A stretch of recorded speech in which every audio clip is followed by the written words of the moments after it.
So the graph, the parent function, we'll just use.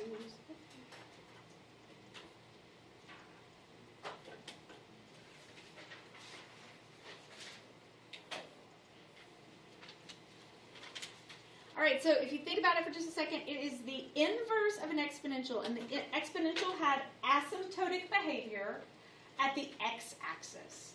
So if this is the inverse, it has asymptotic behavior at the y-axis. It has everything that the exponential had, just reversed. 3 points, the point 1a, negative 1, the point 1, 0, and the point a, 1. Those should look familiar to you because they are just the swapped version of the exponential. So I'm going to have a dot if it is not if it has not been transformed somehow with a vertical, in this case, a horizontal shift, then it will go through the point 1, 0. So it's going to go through 1, 0. It's going to go through the point 1a, negative 1. And it's going to go through the point a, 1. And it's got asymptotic behavior at the y-axis.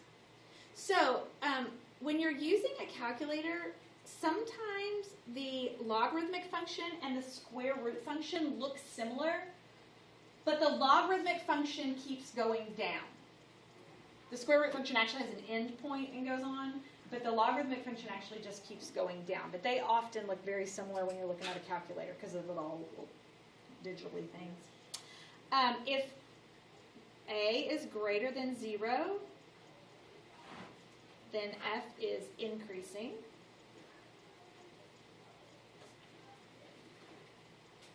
If a is between 0 and 1, then f is decreasing.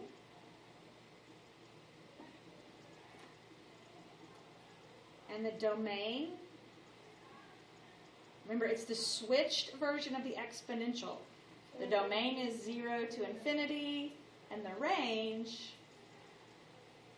is negative infinity to positive infinity.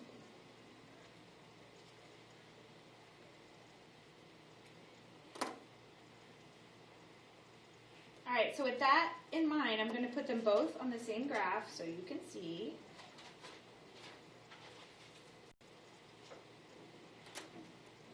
If this is my exponential,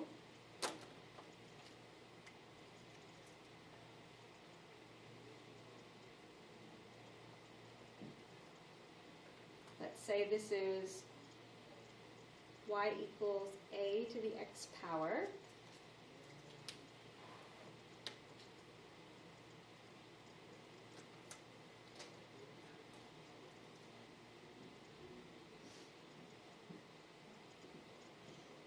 There's your logarithm. This would be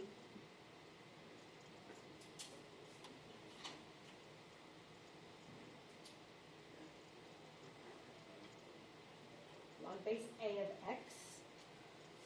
And remember, they're inverses of each other, which means if you were to fold right on the linear parent function, on the diagonal, those two graphs would lay right on top of each other because they are inverses.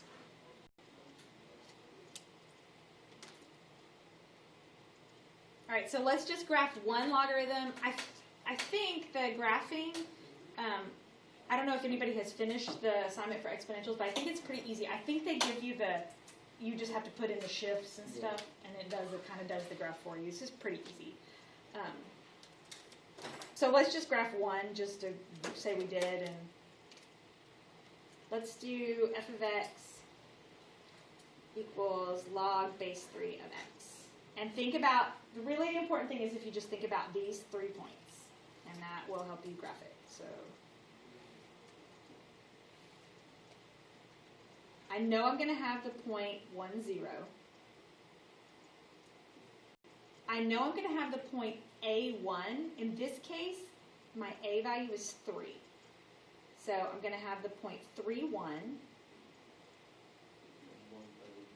Good. And then my other point is going to be 1/3 negative 1. So that's going to be like right here. It has asymptotic behavior.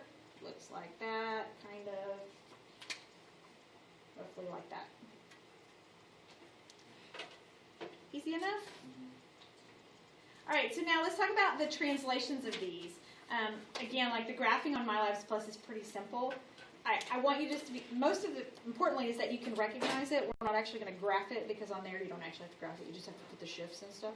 So let's say it's log base 3 of x plus 2. What kind of transformation is happening here? Horizontally left. Good. It's shifting left how much? 2. So, shift left 2. Now, I want you to think for just a second. What does that do to the point that we know it's supposed to go through? It's supposed to go through 1, 0. It's going to be negative 1. It's going to be at negative 1, 0 because it shifted left 2. Is everybody okay? Does that make sense? All right, what about this one? Y equals log 3 of x plus 2. It's going to go up 2. Good. So it would be 1. This is going to go up 2. Right, so the point that we know is going to go through, which was normally 1, 0, would now be the point 1, 2. All right, what about this one? And this is the way that they write these, just because I guess they feel like it. Sometimes they'll do this. So don't let this throw you off. All right. They stuck this 1 in the front. Is that the base? But don't let that 1 in the front bother you, because realistically, is that 1 in the front any different than that 2 in the back? No, but why is it a negative log? Well, because it is a negative log. What does that mean happens to it? Then it would be Flips. It's flipped over. Yeah, X. So that means it is, what does this do to it? Right 3 up 1. Shifts it right 3 up 1, and it's flipped over. It's upside down from what it would be. So it's reflected. So it would be at like between 4, 4, 1 instead of 1, 0. It's reflected across the x-axis. Right 3. Up 1.